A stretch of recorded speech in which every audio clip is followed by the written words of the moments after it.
የኢትዮጵያ ታሪክ ካልተዘመረለት ኢያሱ እስከ ተዘመረለት ኢህአዴግ።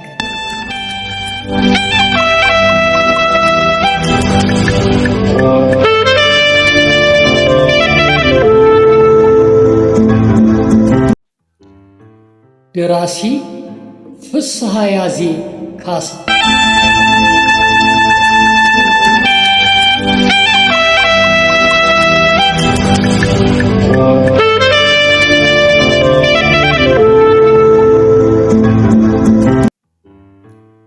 የታሪክ ዓለም ዩቲዩብ ቻናል ላይ ተዘጋጅቶ የቀረበ የታሪክ መጽሐፍ ትረካ።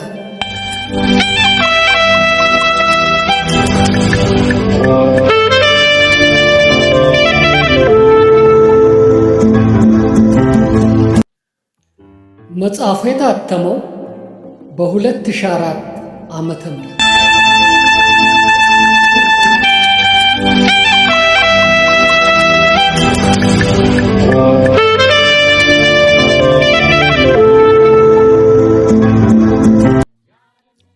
የኢትዮጵያ ታሪክ ካልተዘመረለት ኢያሱ እስከ ተዘመረለት ኢህአዴግ መጽሐፍ ክፍል 23 ትረካ አሁን ይቀርብላችኋል።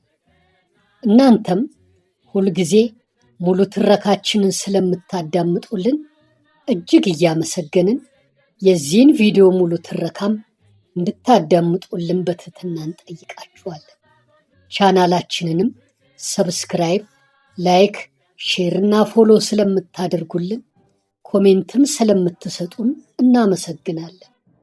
አሁንም የደወሏን ምልክት እየተጫናችሁ ቻናላችንን ሰብስክራይብ ማድረጋችሁን፣ ላይክም ማድረጋችሁን፣ ሼር እያደረጋችሁም ለሌሎች ማዳረሳችሁን፣ በኮሜንት ቦታ ላይም ሐሳብ አስተያየት መስጠታችሁን እንድትቀጥሉ በትህትና እየጠየቅን አሁን ወደ ሙሉ ትረካው እናመራለን። ያለምንም ደም እንተናዩ ደም በቀና መንፈስ ኢትዮጵያ ትቅደም።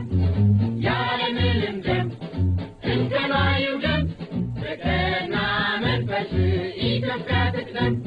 አንታይ ቀጣጩ ምርና አዲሱ ወደ እድገት መሻሻል ኢትዮጵያ። የደርግ ውልደትና እድገት በየካቲት ወር 1966 ዓመተ ምህረት ህዝባዊ አመጽ ሲቀጣጠል የተቋቋሙ የጦር ኃይሉ አባላት የተሰባሰቡባቸው ኮሚቴዎች ነበሩ። የመጀመሪያው ኮሚቴ የደሞዝ ጭማሪ እንዲደረግለት ለጃንሆይ ጥያቄ ባቀረበበት ወቅት የተቋቋመ ነበር። ይህ ኮሚቴ ወደ 200 የሚጠጉ ባለስልጣናትን በቁጥጥር ስር አድርጎ የነበረ ሲሆን ጃንሆይ የጦሩን ጥያቄ ምላሽ ሲሰጡት የታሰሩትን ከፍተኛ ባለስልጣናት ፈቶ ተበተነ። ሁለተኛው ኮሚቴም በተመሳሳይ ይሰበሰብና ኮሎኔል የዓለም ዘውድ ተሰማን ሊቀመንበሩ አድርጎ ይመርጣል። በመኮንኖች ክበብ የሁለተኛው ኮሚቴ ስብሰባ ሲካሄድ ከዓለም ዘውድ ሌላ ኮሎኔል ይገዙ ይመኔ፣ ሻለቃ አጥናፉ አባተና ሻምበል እንዳለ ተሰማ ተመርጠው ነበር። ልጅ እንዳልካቸው መኮንን ይህንን ኮሚቴ በዘመዳቸው በኮሎኔል የዓለም ዘውድ መዳፍ ውስጥ በመሆኑ 20 ከፍተኛ ባለስልጣናትን አስለቅመው ጎፋ ሰፈር እንዲታሰር ያደረጉት በዚህ በሁለተኛው ኮሚቴ አባላት አማካኝነት ነው። ልጅ እንዳልካቸው የኮሎኔል የዓለም ዘውድን ኮሚቴ በዚህ አይነት ከተጠቀሙበት በኋላ በጎን ያሴሩና በጄኔራል ወልደ ስላሴ በረካ አማካኝነት የኮሎኔል የዓለም ዘውድን ኮሚቴ ራሳቸው ልጅ እንዳልካቸው ያስበትኑታል። ሁለቱ ኮሚቴዎች በዚህ አይነት ከተበተኑ በኋላ አንድ ወር ያህል ቆይቶ ሰኔ 20 ቀን አንድ ነገር ይከሰታል። ይህም ኮንጎና ኮሪያ ዘምተው የተመለሱ የሰራዊቱ አባላት ያቀረቡት አቤቱታ ነው። እነዚህ 80 የሚሆኑ የኮንጎ ዘማቾች የበታች ሹሞች ሰኔ 20 ቀን 1966 ዓመተ ምህረት በቀጥታ ወደ ቤተ መንግስቱ ይሄዱና ከንጉሠ ነገሥቱ ፊት ቀርበው ጃንሆይ ከፊቶ ዛሬ የቀረብነው የደከምንበት ላምና ደማችን የፈሰሰበት ከተባበሩት መንግስታት የተከፈለን ገንዘብ እንዲሰጠን ለግርማዊ ጃንሆይ ለማመልከት በማለት አቤቱታ አቀረቡ። ጃንሆይ በጣም ተበሳጭተው እናንተ ርጉሞች፣ ምቀኞች፣ ተንኮለኞች፣ የሰላም ጸሮች ማዘጋጃ ቤቱም የተሰራው በእናንተ ገንዘብ ነው ትላላችሁ። ለመሆኑ ይህን ህንፃ ለመስራት ኢትዮጵያ ገንዘብ አታ የእናንተ ገንዘብ ወሰደች? እናንተ እርጉሞች ገንዘቡን ብታገኙ እንኳን ልትጠጡበትና ልትሰክሩበት እንጂ ቁም ነገር አሰሩበት የሚል መልስ ሲሰጧቸው ከመካከላቸው አንዱ አምሳ አለቃ እሸቱ አያሌው ጃንሆይ ገንዘቡን የፈለግነው ከሀብታም ኩሽና ለመውጣት እንጂ ልንሰክርበት አይደለም የሚል ምላሽ በመስጠት ሲሞክት ጃንሆይ ቀጣፊ ዝም በል እንዳሉትና በሙግቱ መሃል ሌተናል ጄኔራል አብይ አበበ ድንገት ሲደርሱ አቤቱታ አቅራቢዎች ሙግቱን ትተው እንደወጡና ጃንሆይም ሰድበው እንዳባረሯቸው ከአቤቱታ አቅራቢዎች አንዱ የነበረው ለሻምበል ተስፋዬ ርስቴ በእስር ቤት ውስጥ ገልጾላቸው በመጽሐፋቸው አካተው ይገኛል።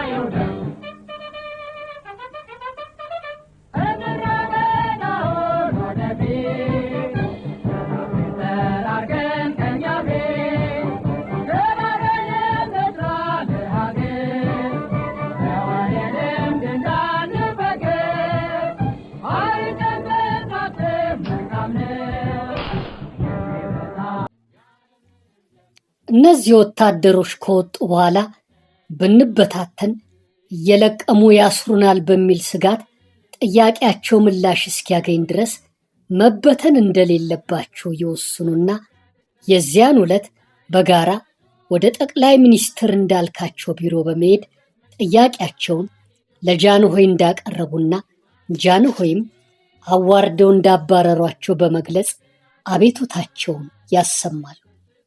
ጠቅላይ ሚኒስትሩም የወታደሮቹን ቁጣ አብርደው ከንጉሱ ጋር ተመካክረው ለጥያቄያቸው አፋጣኝ ምላሽ እንደሚሰጡ ቃል ገብተው ያሰናብቷቸዋል።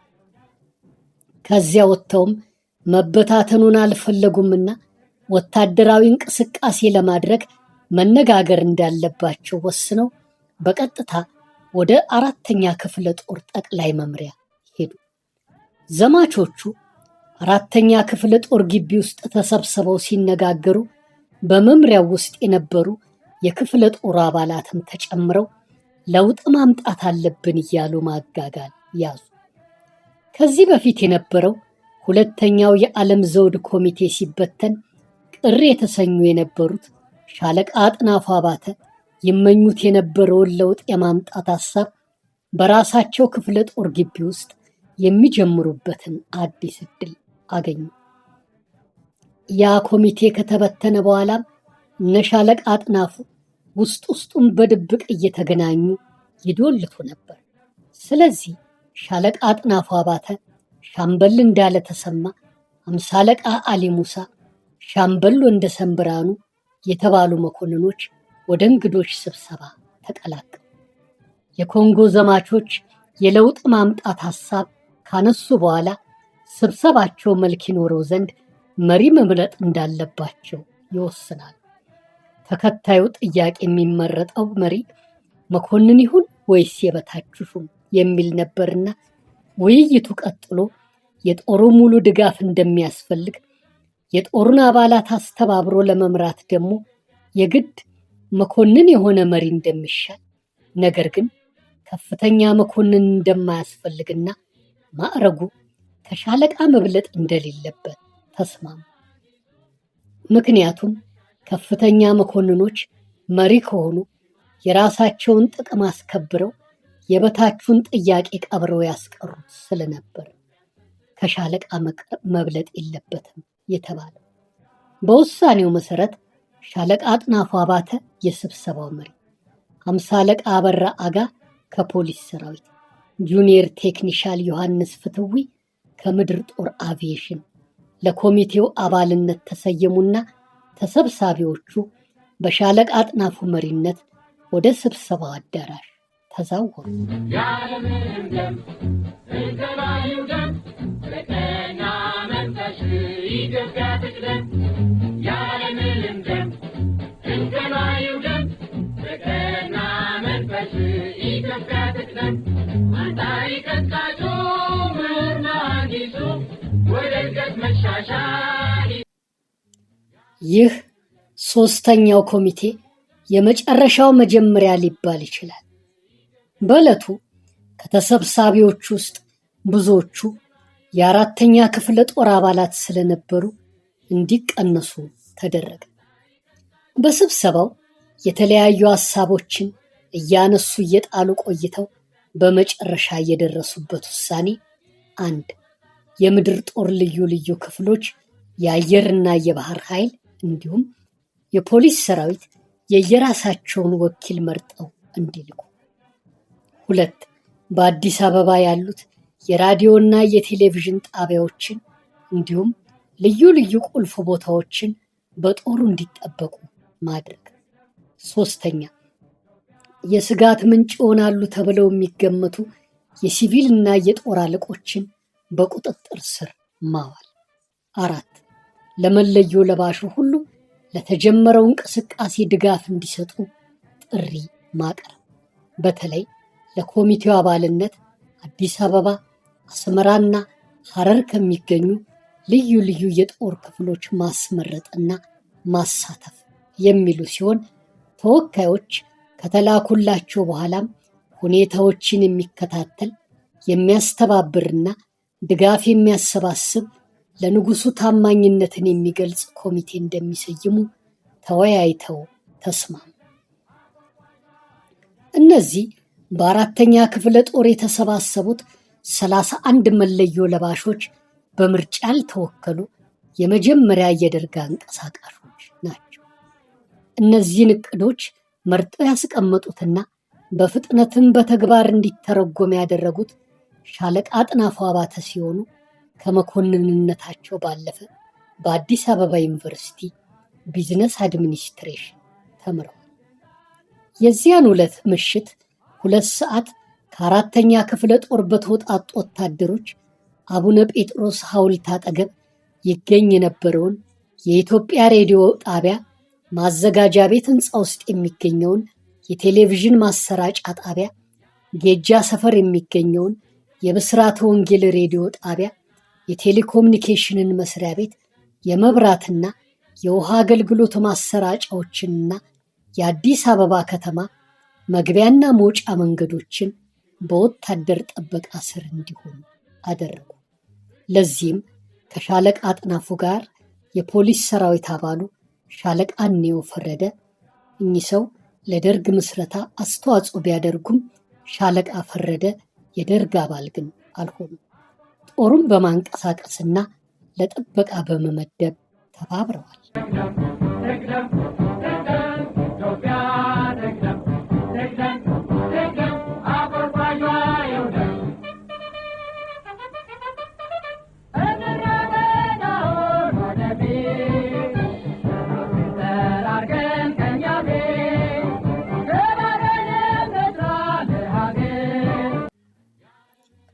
ለመገናኛ ብዙሃኑም ሻለቃ አጥናፉ ከምሽቱ 3 ሰዓት ጀምሮ አራተኛ ክፍለ ጦር ከተመሰረተው ኮሚቴ የሚሰጠውን ትዕዛዝ መፈጸም ተግባራቸው መሆኑን ለተረኛ ሹሞች ገለጹ። ወቅቱ ወታደራዊ ዲሲፕሊንም ሆነ የአዛዥና ታዛዡ ግንኙነት ቅጥ ያጣበት ነበርና እቅዱን ለማሳካት እንቅፋት አልነበር። በመሆኑም ጦሩ በመስክ ሬዲዮ ያለ ገደብ እየተገናኘ መልእክት እንደ ልቡ ይለዋወጥ ነበር። በኮሚቴው እቅድ መሰረትም በአገሪቱ ካሉት 40 ያህል ልዩ ልዩ የጦር ክፍሎች 3 አባላት መርጠውና ወክለው ወደ አዲስ አበባ አራተኛ ክፍለ ጦር ጠቅላይ መምሪያ ግቢ እንዲልኩ መልእክት ደረሳቸው። ከአራቱም ክፍለ ጦሮችና በክፍለ ጦሩ ስር ካሉ ልዩ ልዩ ክፍሎች ፖሊስ ሰራዊትን ጨምሮ ተመርጠው የተላኩ አባላት ፈጥነው ደረሱ። ገሚሱ ሂድ የሚባለውን ስማ ተብሎ የመጣ ነበር እንጂ ለጉዳዩ ብዙ ትኩረት የሰጡ አልነበሩ።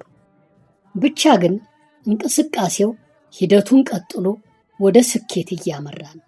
ነገር ግን የደርግ አባላቱ በመጀመሪያ ተጠራርተው በአራተኛ ክፍለ ጦር ሲሰበሰቡ ሹፌሩም ምኑም ተጠራቅሞ ስለነበር 170 ነበሩ።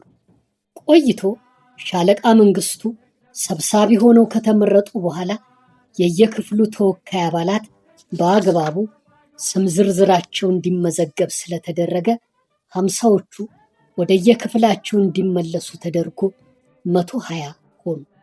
ሆኖም ቀስ በቀስ በመኪና አደጋ ከሞተው አንድ አባል በስተቀር 10 ያህሉ ገና ከጅምሩ መዝረፍ፣ መስከር፣ ቁማር መጫወት፣ አስገድዶ መድፈር፣ በሆነ ባልሆነው ታሳሪዎችን በእሳት እየለበለቡ በማሰቃየትና በሌሎች ወንጀሎች የደርግን ስም እያከፉት በመሄዳቸው የተገደሉ ናቸው። ምስክርነት መጽሐፍ 2001 ዓመተ ምህረት። በመሆኑም 109 አባላት ረጅም ጉዞ ተጉዘዋል።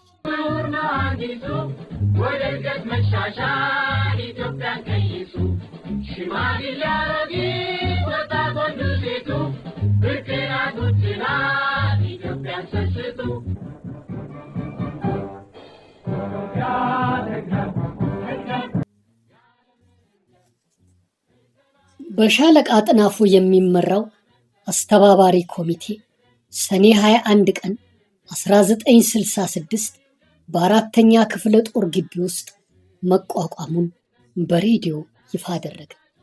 ከዚህ ጊዜ ጀምሮ ስብሰባዎች መካሄድ ቢጀምሩም አባላቱ ተጠቃለው ለመግባት የቀናት ዕድሜ ወስዶባቸዋል። እነዚህ በጥሪ የመጡ አባላት አብረዋቸው ከመጡ አባላት ውጪ አይተዋወቁም።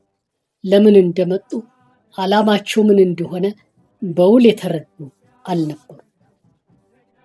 ሰብሳቢው ሻለቃ አጥናፉ ስብሰባውን ሲከፍቱ በጦር ውስጥ ስላለው የአስተዳደር ጉድለት፣ በስልጣን የባለጉ ሹሞች መበርከታቸው፣ ስልጣንን ተገን አድርገው በሙስና የተሰማሩ በዝባዦች አገሪቱን እያራቆቷት እንደሆነ መተንተን ጀመሩ።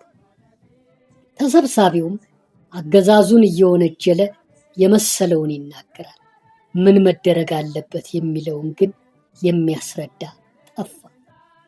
እርግጥ ነው አስተባባሪ ኮሚቴው ምስረታውን በሬዲዮ ይፋ ሲያደርግ ህዝቡ ጀግና፣ በርቱ የሚል ምላሽ ሰጥቷል።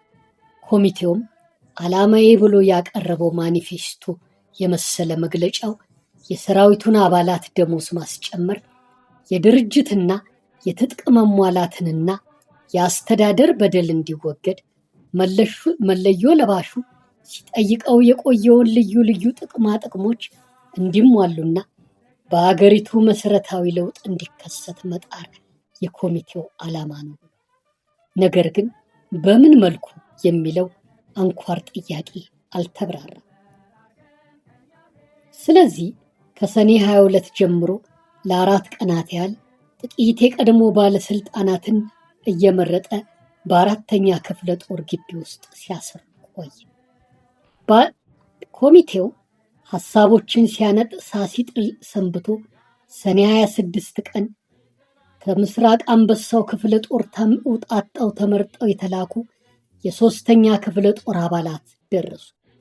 ከምስራቁ ክፍል ከመጡት 10 አባላት ውስጥ አንዱ ሻለቃ መንግስቱ ኃይለማርያም ነበሩ። የደረሱት ስብሰባ ላይ ነው። ሻለቃ መንግስቱ ስብሰባውን በጸጥታ ሲከታተሉ ቆይተው ግራ ተጋቡ። ሐሳቦች እየተነሱ እየተጣሉ ማን ይታሰር ማን ምን ይደረግ ሲባባሉ አምሽተው ተለያዩ። በተከታዩ ቀን ሁሉም አባላት ተጠቃለው ገብተው የተለመደው ስብሰባ ተጀመረ።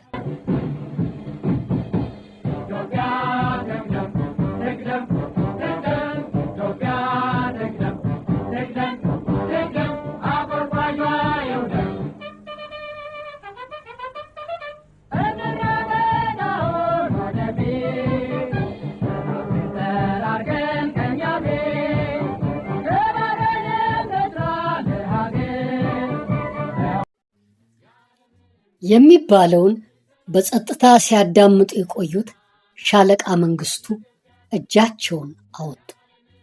ሻለቃ አጥናፉ እንዲናገሩ ፈቀዱላቸው። ለመሆኑ መለዮ ለባሹ ተወካዮቹን ወደ 4ኛ ክፍለ ጦር እንዲልክና ለምታደርጉትም እንቅስቃሴ ድጋፍ እንዲሰጥ ስትጠይቁት ምን እቅድ ይዛችሁ ነው? ምን ለመስራት ነው ዓላማችሁ? የሚል ጥያቄ አነሱ። ጸጥታ ሰፍኖ ቆይ። ከዚያም ሻለቃ አጥናፉ መልስ መስጠት ነበረባቸውና እኛ ጥሪ ስናስተላልፍ የተጠናና የታቀደ ይህ ነው የምንለው የተለየ እቅድ ይዘን አይደለም። ስቃይና መከራ ላንገላታው፣ ረሃብና እርዛት እጣ ፈንታው ለሆነው ለኢትዮጵያ ሕዝብ ተስፋ የሚሰጥ ለውጥ ለማምጣት ግን እንፈልጋለን። የአገርን ዳር ድንበር ለማስከበር የተሰማራው መለዮ ለባሽ ጎስቋላ ሕይወትም ያሳስበናል። ተወክላችሁ የመጣችሁት መለዮ ለባሾች ምን እናድርግ፣ እንዴት እናድርግ፣ ዓላማችንስ ምን ይሁን፣ ምን መርህ እንከተል ለሚሉት ጥያቄዎች በጋራ ተወያይታችሁ ከውሳኔ እንደሚደረስ ተስፋ አለን። ለአሁኑ ግን በጎ ምኞት እንጂ ይህ ነው የምንለው ልዩ ዕቅድ የለንም ብለው መለሱ። በዚህ ጊዜ ሻለቃ መንግስቱ ከምስራቅ መርቻ ያመጧቸው መለዮ ለባሾችና እኔ መሰብሰቡን የምንቀበለው አንድ ዕቅድ ኖሮ ለህዝብ መሰረታዊ ለውጥ ለማስገኘት ዝግጅት ያለን እንደሆነ ብቻ ነው። መለዮ ለባሹ ከግምጃ ቤት መሳሪያ እያወጣ ጥቃቅን ብሶቶችን እያወሳ ዘላቂነት የሌላቸውን መልሶች እየተቸረ ወደ ጦር ሰፈሩ መመለሱን አይደለም አሁን መመልከት ያለብን። ይህ አይነቱን ተግባር ለመፈጸም ከሆነ ከቡድኔ ጋር ወደ አንበሳው ክፍለ ጦር ሰፈር ሐረርጌ ይመለሳል። በጎ ምኞት ብቻውን አይበቃም፣ መርህ ያስፈልጋል። ወደ ተግባር የሚለወጥ ዕቅድ ያስፈልጋል በማለት የተናገሩት ንግግር በሁሉም ተሰብሳቢዎች ዘንድ ትኩረትን አስገኝላቸው። ስብሰባው ቀጠለ። በወቅቱ የነበሩት አባላት የዛን ጊዜውን የመንግስቱን አንደበተ ርቱዕነት በመገረም ያስታውሱታል። በገነት አየለ የመንግስቱ ትዝታዎች ቁጥር 1 ላይ ቃላቸውን ከሰጡት አባላት ውስጥ አንዱ ሁላችንም በንግግር ችሎታውና በሐሳቦቹ ጥልቀት ተደነቀ። ይህ ሰው የሚናገረውን የሚያውቅ መሆኑን ተረዳ ሲል፣ ሌላው ጓድ መንግስቱ ስማርት ነበር። ተራ ተሰጥቶት መናገር ሲጀምር ተሰብሳቢዎቹን በመጠየቅ ነበር የጀመረው። ምንድነው ዓላማችን? ምን ማድረግ ነው የምንፈልገው? ግባችን ምንድነው ሲል እርስ በርሳችን መተያየት ጀመረ። ብዙዎቻችን ይህን መሰረታዊና ዋና ጥያቄ አላጤንም፣ የመለሰም አልነበር። መንጌ ቀጠለና ይህን ግልጽ ካላደረግን ብዙም ወደፊት ልንራመድ አንችልም ሲል አንዳንዶች በጦሩ የተመረጡ ተወካዮች መሆናቸውን አመለከቱ። ቢሆንስ ሶዋት ነበር መልሱ እያለ ሁላችንንም እንድናደንቅ ያደረገ ንግግር ተናገረ። ብዙዎቻችን ይህ ሰው ሊመራን ይችላል ብለን ሳንል አልቀረም በማለት ያስታውሳል። ወዲያውም ሻለቃ አጥናፉ ታዲያ ለምን ከአሁን ሰዓት ጀምሮ ተወያይተን ውሳኔ ላይ አንደርስም? የኢትዮጵያ ሕዝብ ግፍና መከራ ተሸካሚ ሆኗል። ለውጥ ይፈልጋል። የተሻለ ህይወት ይመኛል። ከስቃይና መከራ የሚያወጣው ይሻል። ስለዚህ እንወያይና ከአንድ ውሳኔ ላይ እንድረስ ወደ ማለት አመሩ።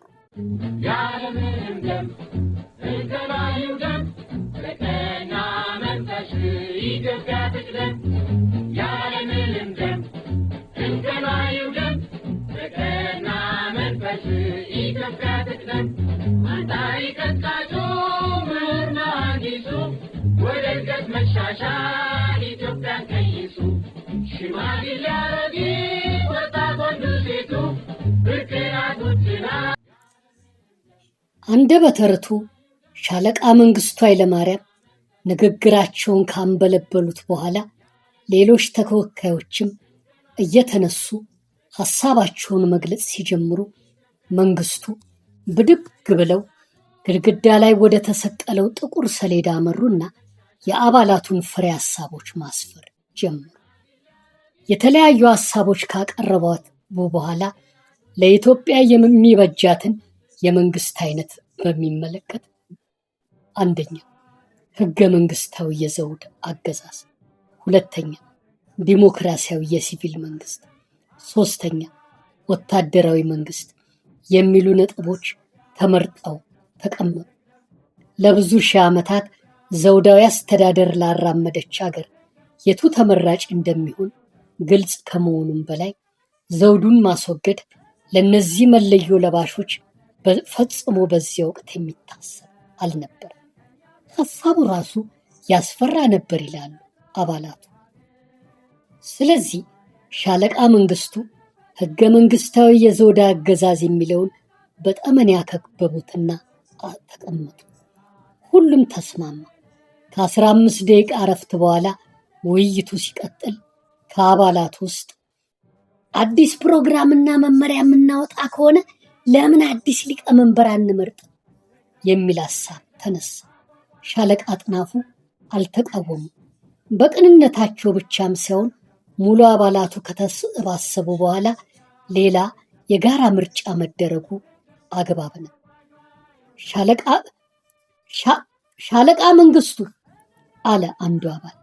የሁሉንም ቀልብ የሳቡ መንግስቱ መሆናቸው ይታወቃል። ሻለቃ አጥናፉ ራሳቸው በመንግስቱ ብቃት የተደነቁ ናቸው። ስለዚህ ያለ አንዳች ተቃውሞ በሙሉ ድምፅ ሻለቃ መንግስቱ ሊቀመንበር፣ ሻለቃ አጥናፉ ምክትል ሊቀመንበር ሆነው ተመረጡ። ቀጥሎ ዋና ጸሐፊ ሊመርጡ ሲሉ መንግስቱ ተቃወሙና ሊቀመንበር እንደሆነ እምነት ጥላችሁብኝ ከመረጣችሁ ዋና ጸሐፊውን የምመርጠውን የመሆን አለብን አሉ። በዚያ አዳራሽ ውስጥ የመንግስቱን ሐሳብ የሚቃወም ቢኖር እንደ ጅል በተቆጠረ ነበር። ማንም አልተቃወመም። መንግስቱ ጓደኛቸውን ማለትም ኮርስሚታቸውን ገብረየስ ወልደሃናን መረጡ። ሻለቃ ብርሃኑ ባየህንም የቅድ ኮሚቴው አባል እንዲሆን አደረጉ።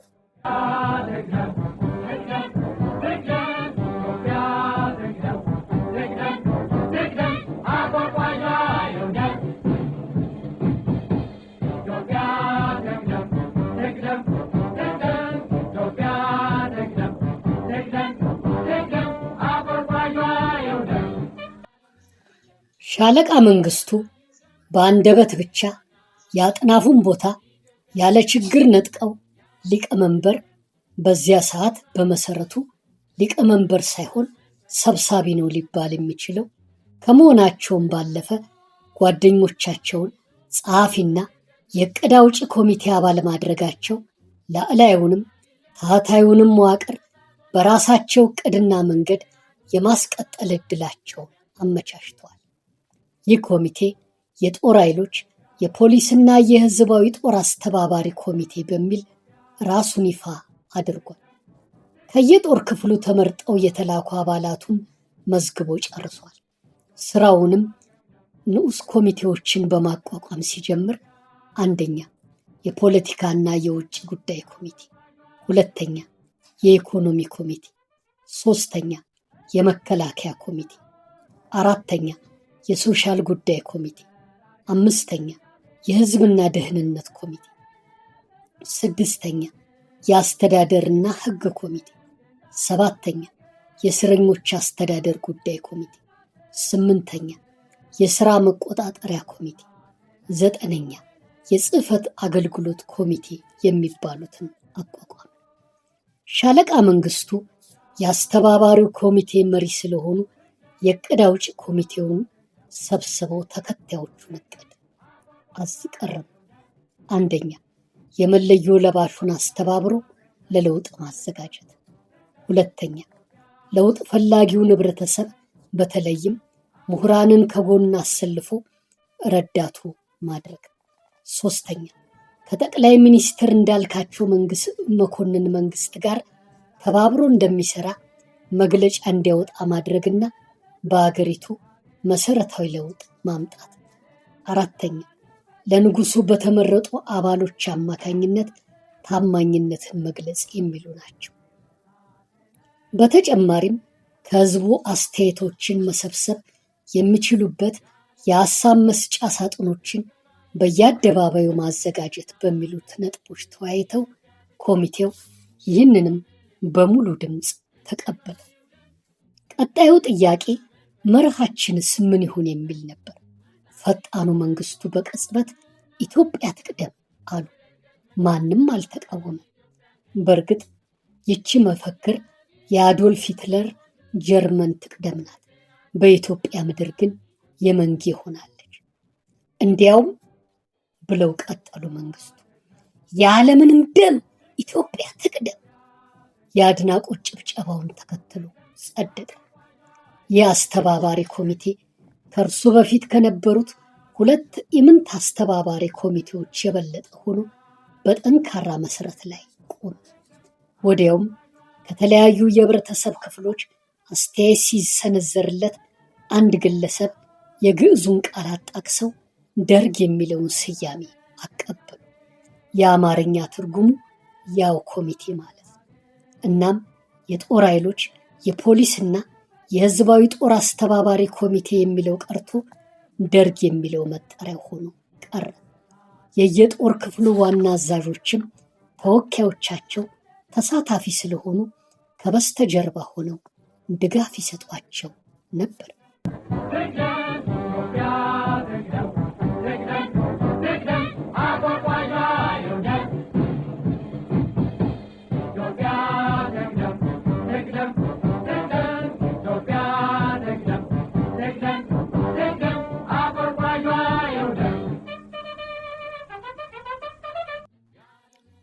የክፍል 23 ትረካ በዚሁ ተጠናቋል።